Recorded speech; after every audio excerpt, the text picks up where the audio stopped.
Sir గారికి స్వాగతం సుస్వాగతం. బయట ఉన్న రైతు సోదరులంతా తొందరగా సార్ గారిని కోరుతున్నాం సార్. జిల్లా అధికార పార్టీ ప్రతినిధి అన్నదాత సుఖీభవ ఈ కార్యక్రమానికి ఇచ్చేసిన ప్రతి ఒక్క రైతుకి కాదులే తప్పు చెప్పిన కష్టజీవికి, అవునా కాదా? కష్టజీవే ఏమన్నా పొద్దున్నే 3కో 4కో లేచి నీళ్లు కట్టి అది బతుకుతుందో లేదో తెలీదు, చివరి దాకా పోరాడుతూనే ఉంటారు. ఒక సైడ్ డాక్టర్ ఏ విధంగా అయితే ఒక పేషెంట్ తో పోరాడుతూ ఉంటారు, చేతికి వచ్చేంత వరకు యుద్ధమే మీది. ఇంకా ఏమ్మా అంతేనా? ఏం మీ భర్తలంతా అంతే కదా? మీరు లేకముందే వాళ్ళు లేచి పోయింటారు తోటలకి. ఏమ్మా మీరు కూడా పోతారులే వాళ్ళతో పాటు సహాయం చేయడానికి. ఇంకా ఈ ముందే లేబర్ ఎక్కువైపోయింది, వాళ్ళకి ఇచ్చే బదులు ఇంకా మనమే దగ్గరుండి చేసుకునేది మేలు. సో ప్రతి ఒక్క కష్టజీవికి నా నమస్కారాలు. ఈరోజు మీరందరూ గమనించారు, ఒకవైపు స్టేట్ ప్రభుత్వం, మరోవైపు సెంట్రల్. మరి వాళ్ళు ఇచ్చిన సహాయంతో ఏదో మనము మేడలు కట్టేసో ఏదో పెద్ద పెద్ద కోట్లు సంపాదించేదానికి కాదు, అవునా కదా? ఏమైనా చేయగలుగుతామా దాంతో? కానీ ఒక రైతు కష్టం గురించి ఆలోచించి ప్రభుత్వం అనేది ఒక చెయ్యి వేసింది. మా రైతన్నలు బాగుండాలా, ఉన్న కష్టాల్లో కూడా ఏదో ఒక విధంగా ఆదుకుంటే రోంతన్నా బాగుపడతారని, రోంతే మళ్ళీ ఇంత అనుకోవద్దండి, రోంతన్నా బాగుపడతారేమో అని చెప్పి 2 ప్రభుత్వాలు ఏదైతే కూటమి ప్రభుత్వం ఉందో ఒక చెయ్యి వేసింది. అలా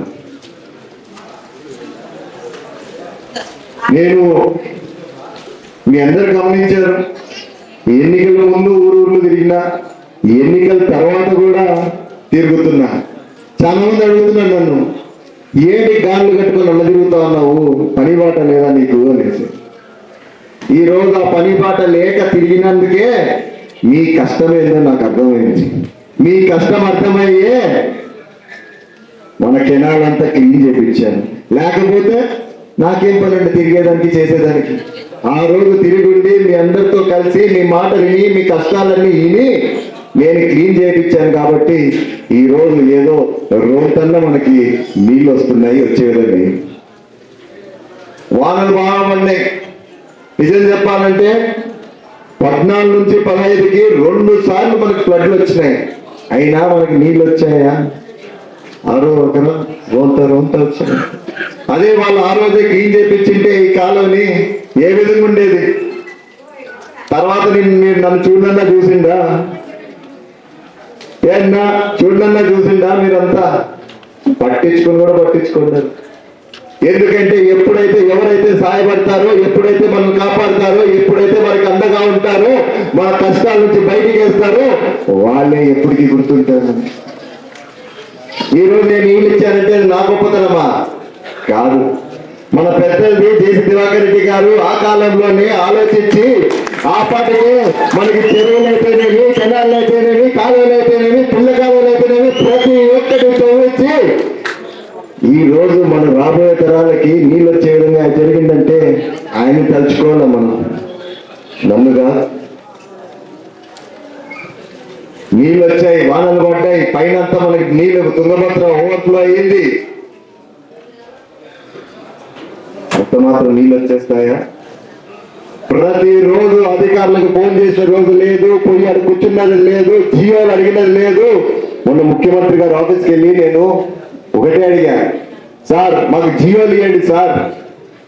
నాతో ఏమన్నాడంటే, జియో నీకు ఇయ్యను పోయా, నీ చెరువులు నింపే బాధ్యత నాదని చెప్పి మాట ఇచ్చాడు. కాబట్టి నిజం చెప్తున్నా, ఆయన మాట ఇచ్చాడు, మనకి తీర్చాడు కూడా మనకి ఈరోజు అని చెప్పి నేను గర్వంగా ఈరోజు చెప్పుకుంటున్నాను. నేను మళ్ళా నిన్న కూడా మీటింగ్ జరిగింది.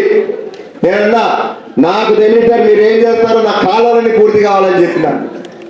మీరు నమ్ముతారో నమ్మరు, మనం మొన్న చేసిన పనికి ఆయన నమ్మకంతో ఒకటే అన్నాడు, ఖచ్చితంగా పూర్తి చేస్తా అన్నాడు. కనీసం ఆ కాలువలు మనకు పూర్తి కాకపోయినా కూడా యాడి కూడా బాగుపడతాడు. అటు సైడ్ చూసినామంటే పప్పూరోళ్ళు బాగుపడతారు. మొత్తానికి పప్పూరు, యాడికి, వడుగురు ముగ్గురు బాగుపడిపోతారు.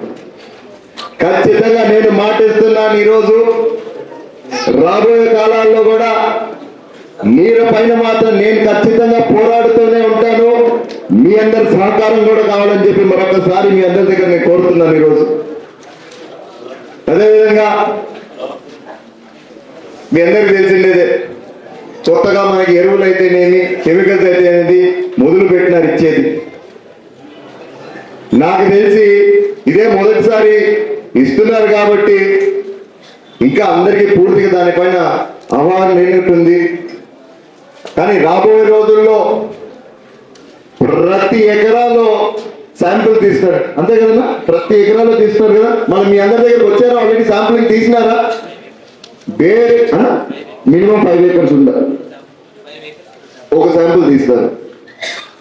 సో ఖచ్చితంగా రాబోయే కాలంలో ఎరువులు కూడా అంటే కెమికల్స్ ఎవరికైతే అవసరం ఉందో వాళ్ళకైతే ప్రతి ఒక్కరికి భూమి ఉందని చెప్పి ఇచ్చారు. ఈ శాంప్లింగ్ లో తీసి ఎక్కడైతే మనకి జింక్ కానీ ఈ కెమికల్ కంటెంట్ ఏదైతే తక్కువ ఉందో, లోపం ఉందో వాళ్ళకి ఈ కెమికల్స్ కూడా అందజేస్తారని చెప్పి మరొకసారి మీ అందరికి తెలియజేస్తున్నాను. కానీ నేను కోరేది ఒకటే, మనం ఎందుకు ఆర్గానిక్ ఫార్మింగ్ ప్రయత్నం చేయకూడదు? ఆర్గానిక్ ఫార్మింగ్ కూడా ప్రయత్నం చేయండి. మనకి లాస్ట్ టైం ఒక ఆయన వచ్చిందంట కదా ఆర్గానిక్ ఫార్మింగ్, అక్కడ మనకు లేడా ఇక్కడ ఈరోజు? ఏ పేరు?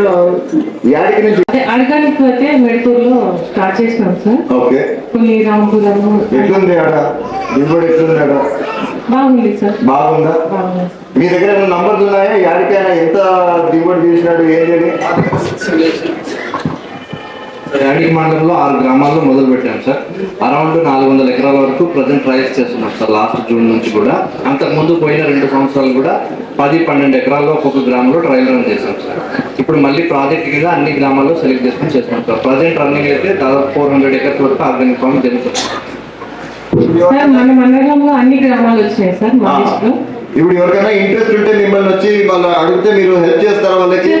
సో దయచేసి మీలో ఎవరికైనా ఇంట్రెస్ట్ ఉంటే కూడా ఆర్గానిక్ ఫార్మింగ్ పైన దయచేసి అధికారులని దగ్గరకు అడగండి, ఏ విధంగా చేయొచ్చు, ఏముందో. ప్రభుత్వం నుంచి మనకి ఏమైనా సహకారం ఉందమ్మా ఆర్గానిక్ ఫార్మింగ్ పైన? ప్రభుత్వం నుంచి ఎస్సీ కార్పొరేషన్ నుంచి కిట్స్ ఇచ్చినారు సార్. టార్పాలిన్స్, డ్రమ్ము, కొన్ని రైతుకు కావాల్సిన సామాన్లు అయితే వచ్చినాయి సార్. అది యాడికి మండలము, ఇక్కడ పెద్దవడుగురు మండలంలో మెడతూరు గ్రామంలో 41 members నేను ఉన్నాను సార్. నా కింద వచ్చినాయి. ఇక్కడ గుత్తి వచ్చేసి కరీకొండ, ఊపిచెర్ల, ధర్మాపురం, అక్కడ కొన్ని విలేజ్లు వచ్చినాయి సార్. మన DPM sir Nayak Lakshman Nayak sir గారు, ఆయన డిస్ట్రిక్ట్ మేనేజర్ గారు, ప్రాజెక్ట్ మేనేజర్, ఆయన ద్వారా వచ్చినాయి. ఆయననే సార్. Thank you. సో ఇదే విధంగా మీరు ఎవరైనా ఇంట్రెస్ట్ ఉంటే మాత్రం ఆర్గానిక్ ఫార్మింగ్ లో ఖచ్చితంగా అధికారుల దగ్గర సంప్రదించండి. మీరు వాళ్ళు మీకు సాయం చేస్తారు, ఏ విధంగా అయితే మీరు ముందుకు తీసుకెళ్ళచ్చు అనేసి. అదేవిధంగా ఇందాక కేశవన్న జొన్నల గురించి చెప్పారు. ఈ రోజు కాదు కానీ జొన్నల గురించి నేను దాదాపు నవంబర్ నుంచి పోరాడుతూనే ఉన్నా. మీకు తెలియదు దాని గురించి. నేను మంత్రివర్యులతో మాట్లాడిన రోజు లేదు దాని గురించి. మొన్న అసెంబ్లీలో కూడా చర్చించాను. నేను ఒకటే చెప్తా, మీకు ఆ జొన్నలకి మద్దతు ధర రాదనుకోనే ఉండండి. నా పోరాటం అయితే ఆగదు. నేనైతే మాట్లాడుతూనే ఉన్నా, ప్రయత్నం చేస్తూనే ఉన్నా. నేను లెటర్లు కూడా ఆల్రెడీ రాశాను. ఎందుకంటే దాదాపు మన లక్షంపల్లి సతీష్ నా దగ్గరికి నవంబర్లో వచ్చే చెప్పినాడు నాకు, అది కొంచెం మనకు అది వస్తే బాగుంటుంది అని చెప్పేసి. సో ఖచ్చితంగా నేను ప్రయత్నం చేస్తున్నాను. కానీ నాకైతే కనిపించట్లేదు మనకి మద్దతుదారు పలికేదట్టుగా. అయినా కూడా నేను అక్కడికి వదిలిపెట్టను, ఖచ్చితంగా మాట్లాడతా దాని గురించి. రైట్, సంతోషం. మరి మిమ్మల్ని అడగాల నేను, ఎలా ఉన్నారు, మీకు ఈ నీళ్ళు వచ్చేంతో ఏమన్నా మీకు ఉపయోగపడిందా లేదా? పత్తి అయితే ఒక పూట ఒక పంట ఎత్తిపోయిందని నాకు అర్థమైంది. కానీ దాని తర్వాత వచ్చిన మీరు ఏదన్నా మిరపకి ఏదమ్మా ఏడుందా అమ్మా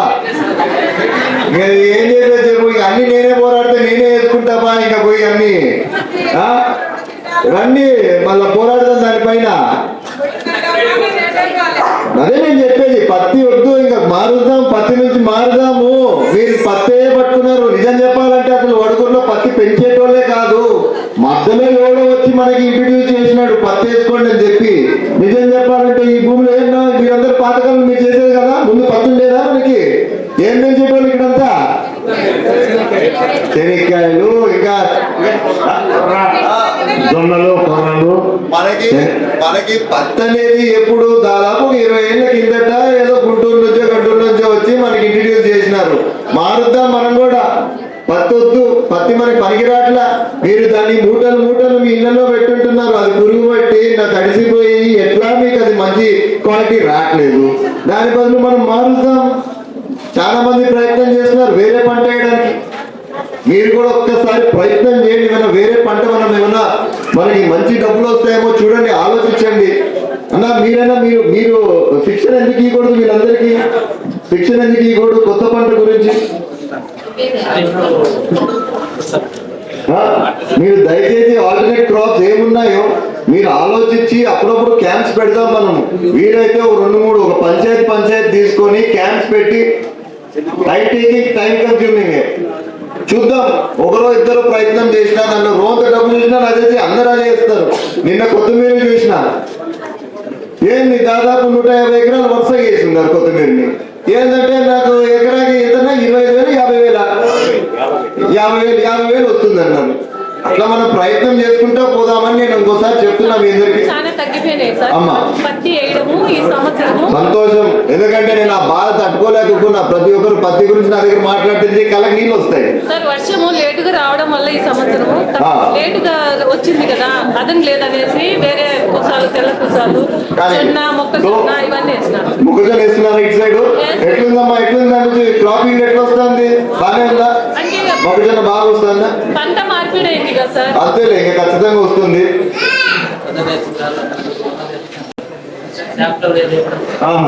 వెరీ గుడ్. అవును, ఇక్కడ మనకి పండ్ల చెట్లు ఏం పెరగవా సరిగ్గా? ఈ భూమి సరిపోదు లేదానికి. అదే వాటర్ సూటబుల్ కాదు, భూమి కూడా మనకి. కానీ సో ఆల్టర్నేట్ క్రాప్స్ అయితే ఖచ్చితంగా ప్రయత్నం చేద్దాం మనము. దయచేసి మీకు తెలిసిన వాళ్ళకి కూడా చెప్తా ఉండండి. నేను కూడా ఏదైనా శిక్షణ ఏదైనా ప్రయత్నం చేస్తాను. పంచాయతీ ఒక దగ్గర పెట్టడమో ఏదో అధికారులతో కలిసి చేస్తాను. మీ అందరు తెలియక కాదు, చాలా మంది భయపడతారు పంట మార్పిడి చేయాలంటే. ఇది ఏమవుతుందో ఏమో అని. ఉన్నది ఏంటంటే కూడా మనకు రానప్పుడు ఇది కొత్తది ప్రయత్నం చేయడానికి తప్పేముంది. సో ఈసారి ఖచ్చితంగా ప్రయత్నం చేద్దాము.